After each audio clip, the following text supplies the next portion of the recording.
main ground being that the state charges would have been preceded by a determination of a complaint arising out of the transactions that are the subject of those counts by the Dispute Resolution Tribunal established under the provisions of Section 44 of the Social Health Insurance Act.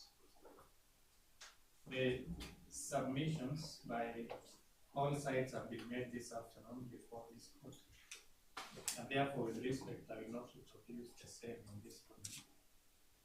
I have considered the submissions made and the rules of judgment. The point for determination is whether this court has jurisdiction to deal with counts numbers 1 and 2 of the body of the charge sheet 5 hearing. Count number 1 has been brought under Section 393 of the Penal Code, while count number 2 has been brought under Section 48, subsection 3 of the Social Health Insurance Act.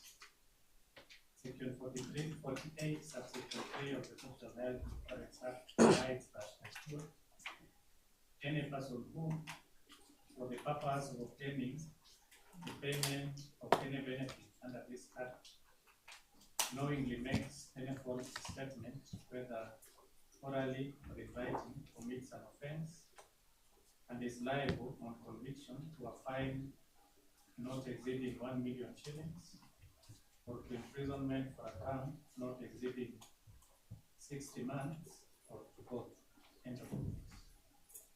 And Section 393 of the Penal Code provides as follows, and I quote: any person who conspires to commit with another, any person who conspires with another to commit any felony or to do any act in any part of the world which is done in Kenya to be a felony, and which is an offense under the laws in force in the place where it is proposed to be done, is guilty of a felony, and is liable, if no other punishment is provided, to imprisonment for 7 years, and if the greatest punishment to which a person convicted of the felony in question is liable is less than imprisonment for 7 years, then that lesser punishment. The criminal jurisdiction of magistrates' courts is provided under Section 6 of the Magistrates' Courts Act as follows, and I quote: a magistrate's court shall have and exercise such jurisdictional powers in proceedings of a criminal nature as may be conferred to it by A. Criminal Procedure Code, or B. any other written law. The provisions of Sections 4 and 5 of the Criminal Procedure Code are as follows: subject to this code, an offense under the Penal Code, Chapter 63, may be tried by the High Court or by a subordinate court by which the offense is shown in the 5th schedule, or 5th column of the 1st schedule of this code to be triable. Excuse me. Section 5, any offense under any law other than the Penal Code shall, when a court is mentioned in that behalf in that law, be tried by that court. Subsection 2. When no court is mentioned, it may, subject to this court, be tried by the High Court or by a subordinate court by which the offense is shown in the 5th column of the 1st schedule to this court to be tried. And Section 2 of the Interpretation of the General Provisions Act defines court as follows: a court means any court in Kenya of competent jurisdiction. The general rule is that where a court has no jurisdiction to handle any matter, it must down its tools. That is the position stated by the Court of Appeal in the celebrated case of Honors of Moto Reso Lillian S. versus Countries Kenya Limited, 1989 BKR. This is a criminal matter, and this being a criminal court, has jurisdiction to handle criminal cases except those in which its jurisdiction has been expressly hosted. I have read the provisions of Section 54 of the Social Health Insurance Act, and I have no doubt that the tribunal established therein is not clothed with criminal jurisdiction. Jurisdiction to handle criminal cases remains with criminal courts, and that jurisdiction remains even where there is any civil matter already filed relating the same set of facts giving rise to the criminal case in view of the provisions of Section 193A of the Criminal Procedure Code, which provides, and I quote, notwithstanding the provisions of any other written law, the fact that any matter in issue in any criminal proceedings is also directly or substantially issued in any pending civil proceedings shall not be a ground for any stay, prohibition, or delay in the criminal proceedings, unquote. The objection raised by the defense, therefore, for these reasons, fails for lack of merit. The accused persons to therefore proceed. It's okay. Much obliged. Much obliged. Very well, Your Honor.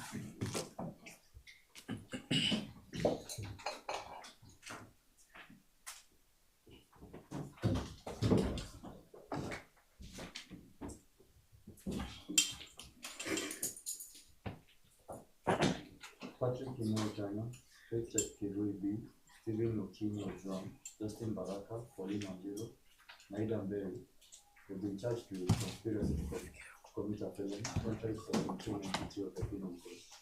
Particulars of the offence are as follows. On diverse dates between the 1st of November 2024 and the 30th of June 2025 at Jambo GP Medical Clinic in Tuapa, within Kilifi County, jointly with others not before court, conspired to commit a felony, namely fraudulent alteration and falsification of information, which led to payment of Kenya shillings 2,032,680 by Social Health Authority. Patrick Emulkan is from not. Faith Chakilui is from Stephen Okinyo John is from Justin Baraka is from Pauline Wanjiru is from Naida Mberi is from okay.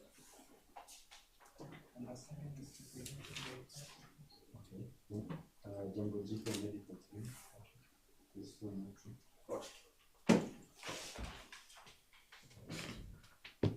on count number 2, Patrick Kimotana, Faith Chakilui, Stephen Okinyo John, Justin Baraka, and Pauline Wanjiru have been charged with the offense of fraudulent alteration and falsification of information, contrary to Section 3 of the Social Health Insurance Act.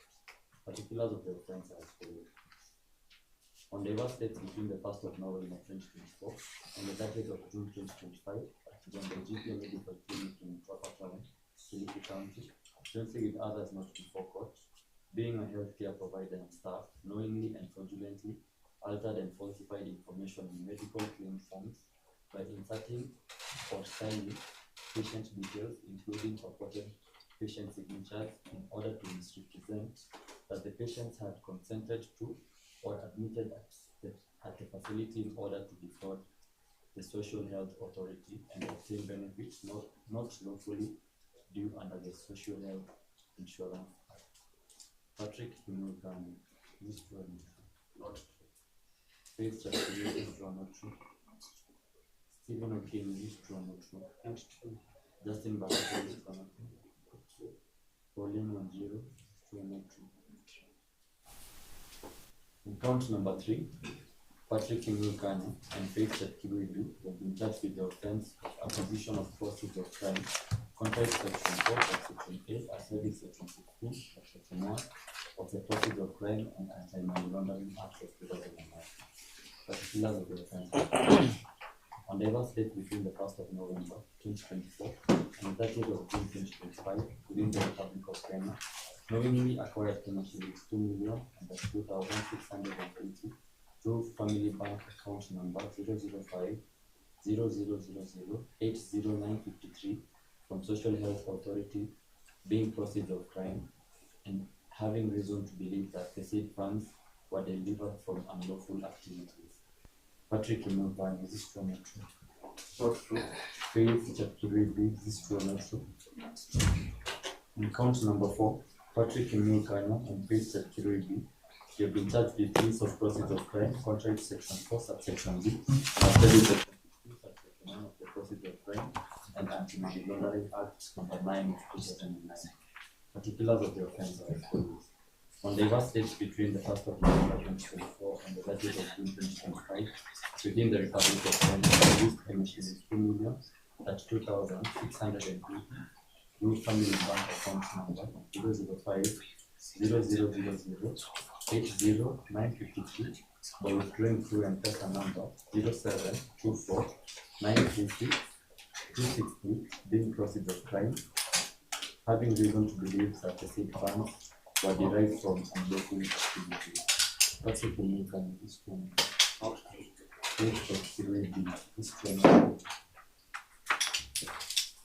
In count number 4, Stephen Okinyo John has been charged with the offence of attaining false documents, contrary to section 253 of the Criminal Code. Particulars of the offence are as follows. On the verse date between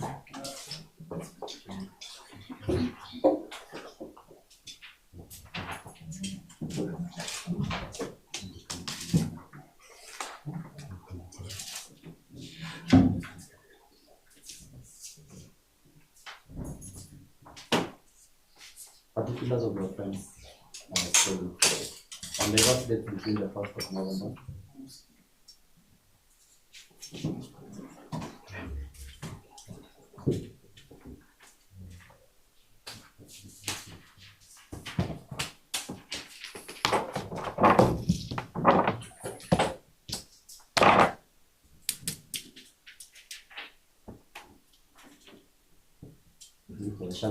count number 5. Count number 5, Patrick Kimilvan and Faith Chapkiribi have been charged with the offence of cheating, contrary to section 53 of the Criminal Code, Cap 63. Particulars of the offence are as follows. Between the 11th of December 2024 and the 12th of December 2024, at Jambo GP Medical Clinic within Kilifi County, a means of fraudulent misrepresentation made Social Health Authority to pay Kenya shillings 30,000 by falsely claiming that Mary Njeri Njoroge had undergone a cesarean section in the facility, whereas in fact she delivered normally, thereby occasioning financial loss to the social welfare. Patrick Kimilvan, this from not true. Test activity is from count number 6. Stephen Okinyo John have been charged with the offence of forgery, contrary to section 345, as said with section 349 of the Penal Code, Cap 63. Particulars of the offence are as follows. On diverse dates between the 1st of November 2024 and the 30th of June 2025, at Jambo GP Medical Clinic in Kilifi County, with intent to defraud, forged clinical notes for Agnes Chisinde, purporting it to be a valid and genuine document issued by Jambo GP Medical Clinic. Stephen Okinyo John is true. In count number 7, Justin Baraka have been charged with the offence of forgery, contrary to section 345, as read with section 349 of the Penal Code, Cap 63. Particulars of the offence are as follows. On diverse dates between the 1st of November 2024 and the 30th of June 2025 at Jambo GP Medical Clinic in Kilifi County, with intent to defraud, forged clinical notes for Lucas Mwamba, purporting it to be a valid and genuine document issued by Jambo GP Medical Clinic. Justin Baraka is true. In count number 8, Pauline Wanjiro have been charged with the offence of forgery, contrary to section 345, as read with section 349 of the Penal Code, Cap 63. Particulars of the offence are as follows. On diverse dates between the 1st of November 2024 and the 30th of June 2025 at Jambo GP Medical Clinic in Kilifi County, with intent to defraud, forged cardex in the inpatient file for Lucas Mwamba, purporting it to be valid and genuine document issued by Jambo Jipya Medical Clinic. Pauline Wanjiru, is this true or not true?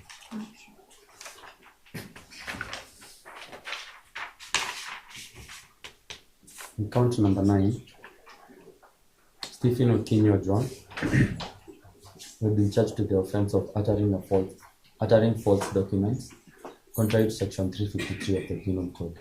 Particulars of the offense are as follows. On diverse dates between the 1st of November 2024 and the 30th of June 2025, in Jambo Jipya Medical Clinic Mtwapa within Kilifi County, knowingly and fraudulently uttered forged clinical notes in the inpatient file for Agnes Tisinda, the CEO, Social Health Authority, purporting it to be genuine document duly prepared for the said patient. Stephen Okinyo John, is this true or not true? That's true. Count number 10, Justin Baraka, you have been charged with the offense of uttering false documents, contrary to section 353 of the Penal Code. Particulars of the offense are as follows. On diverse dates between the 1st of November 2024 and the 30th of June 2025, in Jambo Jipya Medical Clinic in Mtwapa, within Kilifi County, knowingly and fraudulently uttered forged clinical notes in the inpatient file for Lucas Mwamba, the CEO, Social Health Authority, purporting it to be genuine document. Justin Baraka, is this true or not? In count number 11, Pauline Wanjiru, you have been charged with the offense of uttering false documents, contrary to section 353 of the Penal Code. Particulars of the offense are as follows. On the diverse dates between the 1st of November 2024 and the 30th of June 2025, in Jambo Jipya Medical Clinic Mtwapa within Kilifi County, knowingly and fraudulently uttered forged cadets in the inpatient file for Agnes Tisinda, to CEO, Social Health Authority, purporting it to be genuine document. Pauline Wanjiru, is this true or not true? In count number 12, Naida Mbeyu, you have been charged with uttering false documents, contrary to section 353 of the Penal Code. Particulars of the offense are as follows. On diverse dates between the 1st of November 2024 and the 30th of June 2025, in Jambo Jipya Medical Clinic Mtwapa within Kilifi County, knowingly and fraudulently uttered forged claim forms for Agnes Tisinda and Lucas Mwamba, to CEO, Social Health Authority, purporting it to be a genuine document. Madam Bay, is this true or not?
Yes, sir. Plea or not guilty is entered for each of the accused persons on the respective counts, and the defense to be supplied with copies of witness statements and documented witnesses. Mr. Kishigo, where do your clients stay? Your Honor, they all hail from Mtwapa in Kilifi. That's where they were arrested, and they've been with the police during the period of investigation. They've been very cooperative, so they are not from here locally. All of them? Yes, some of them.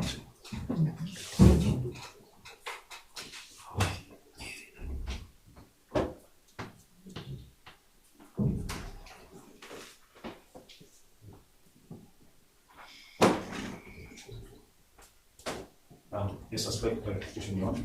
The first accused comes from Yeri. Second accused is from Narumo. From the fourth to the last accused person at the sixth, they all come from Toba. It's that diverse. Oh, Yes. I wanted to ask why you were not taking it. That is something we thought of later on, but that is a question that can be answered through another forum. Even though the court has said that they can take plea and the charge was presented here, we can see what to do about the plea and the necessary application by us for consideration of cash bail, and then I believe we can take the necessary steps from there. Yes. You are on your feet. Yes. It's on behalf of the first. Before you proceed further, whether you have any objection to the or not, so that at least we limit the time. No, we have no objections to the work. On the issue, I will just respond to the issue of disclosure 21 days. Okay.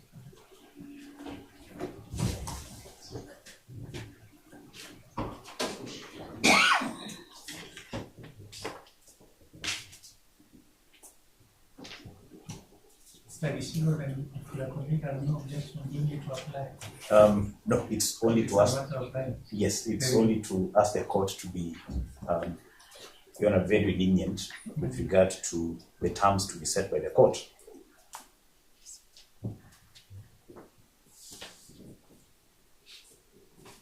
Bearing in mind that the figures quoted, specifically being 2,032,680, still remains to be an allegation being made that the accused persons caused the same to be improperly paid to them.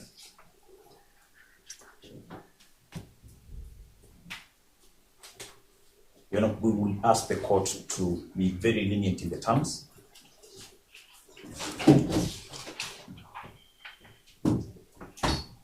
Your Honor, further consideration could be made with regard, Your Honor, if the court will allow me to be a bit more specific. Your Honor, the charge where they're all collectively charged is count number 1. Being, Your Honor, that they all allegedly conspired to commit the offense. That is where the specific figure of 2,032,680 is lifted from.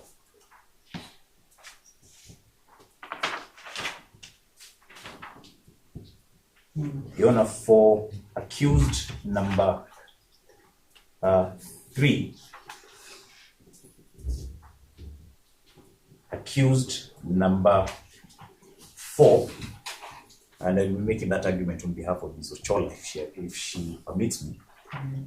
And again, Your Honor, the 6th accused person, that is Naida Mbeyu. Your Honor, you will note that they also appear independently in counts that relate to the uttering of false documents.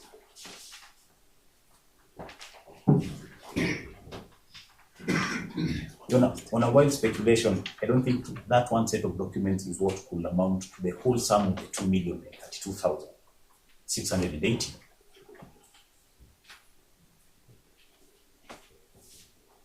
And Your Honor, even as we ask for those lenient terms, for those specific accused persons, Your Honor, I will ask the court that the court might consider setting varying terms for them. You're not having a look at the charge sheet and seeing the specific offenses that they are accused of.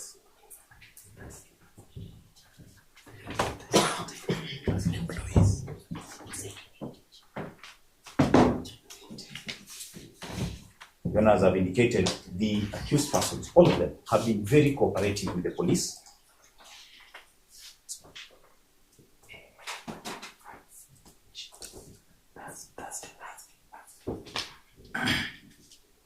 Considering that they've been with authorities since Thursday, that is the 2nd of October 2025, and their cooperative nature, will ask the court to be very, very lenient in setting the terms.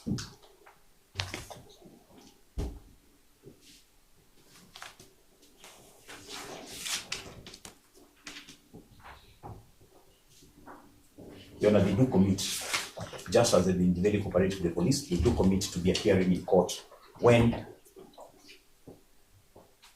they are required. And if their assistance is also required for any other reason by the police, they are ready and they will continue cooperating with the police.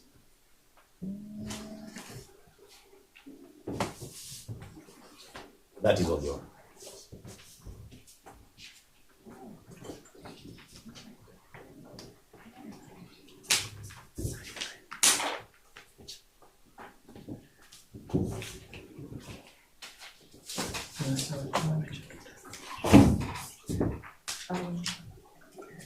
If I say I would be repeating what counsel has said, and I would like to save on judicial time. Just to add on that, my client is the fourth accused person, that is Mr. Justin. Just got recently married, 2 months barely. The wife is in court. This is a young family. I pray for the court to factor in the presumption of innocence of the accused person while awarding bail and bond terms. Yeah, that's it.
On the very, very lenient terms, we ask the court to give reasonable time. We have been asked to give very, very lenient terms. We have, as I indicated, we have proposed release the first persons on bail bond, but reasonable times.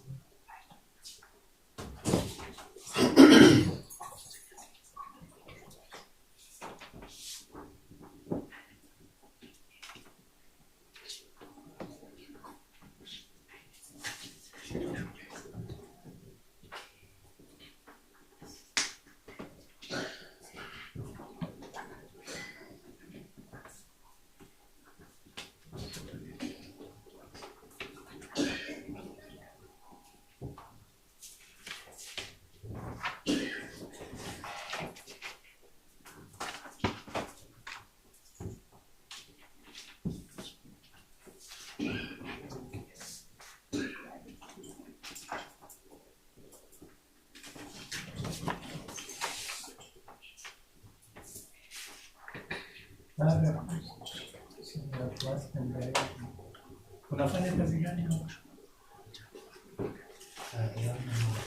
I'm a clinical officer at the I'm also a clinical officer.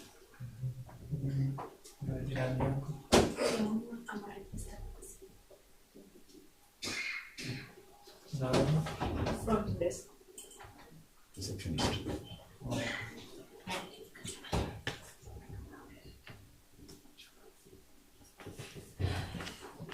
Sijakuuliza wewe.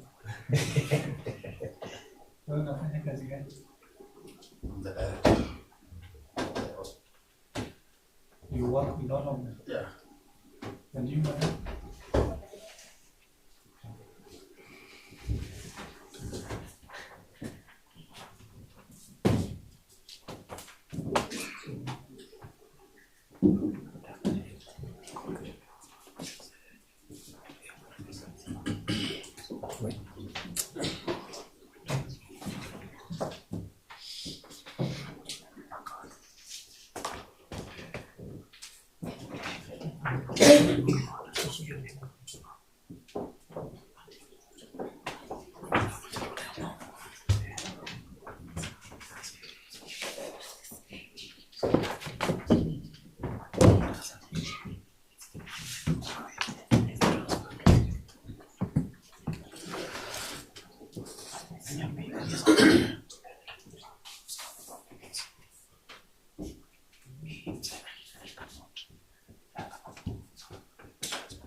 make that easy.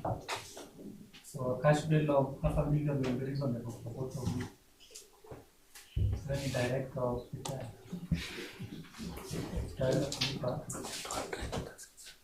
Your if you consider the mandate for us for the whole year is 2 million. Having treated patients for a whole year by SHA. Utaweza kulipa ngapi? Story tukianza kama hivi. 300 of us. Okay. Nani?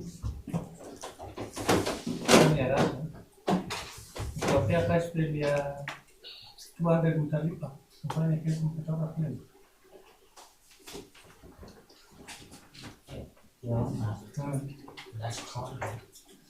Utaweza ngapi? Ongea haraka haraka.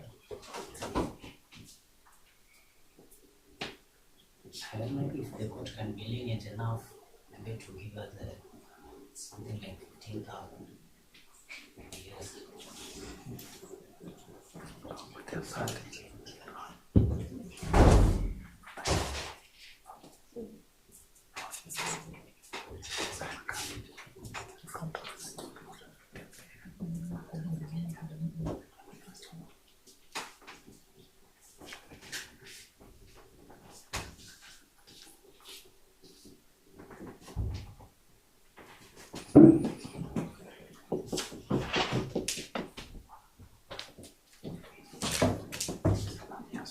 Traditional is 21st of October for the child.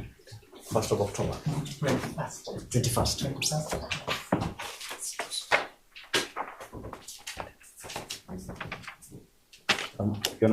I note that the prosecution had asked for 21 days. Could we try? 21st is okay. It's okay. Then we can take the 21st.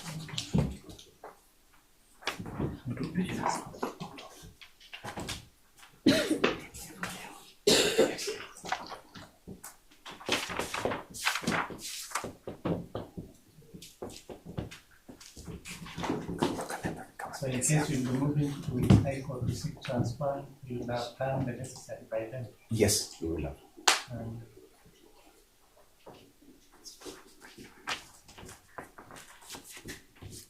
Now where will you go? Yes. Yes. With regard to the specificity of the offense, I believe, given what the particulars of the offense indicate, I believe that us making that request for the transfer would be most appropriate.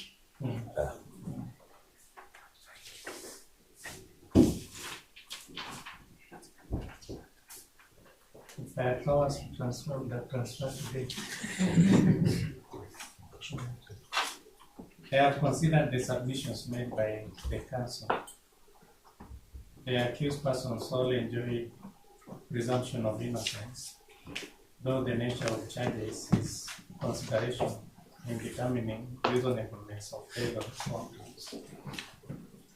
The first and second accused persons are granted bond of Kenya shillings 600,000 with one surety of the same amount each, with alternative cash bail of Kenya shillings 200,000 with one contract person each. Hiyo ni chini ya ile ulitisha, sio? The third up to the sixth accused persons are each granted bond of Kenya shillings 200,000 with one surety each of similar amount, with alternative cash bail of Kenya shillings 70,000 with one contract person. The terms granted to the first accused in A above equally cover his position as the seventh accused representative. The matter being mentioned for pre-trial on 21st of October this year.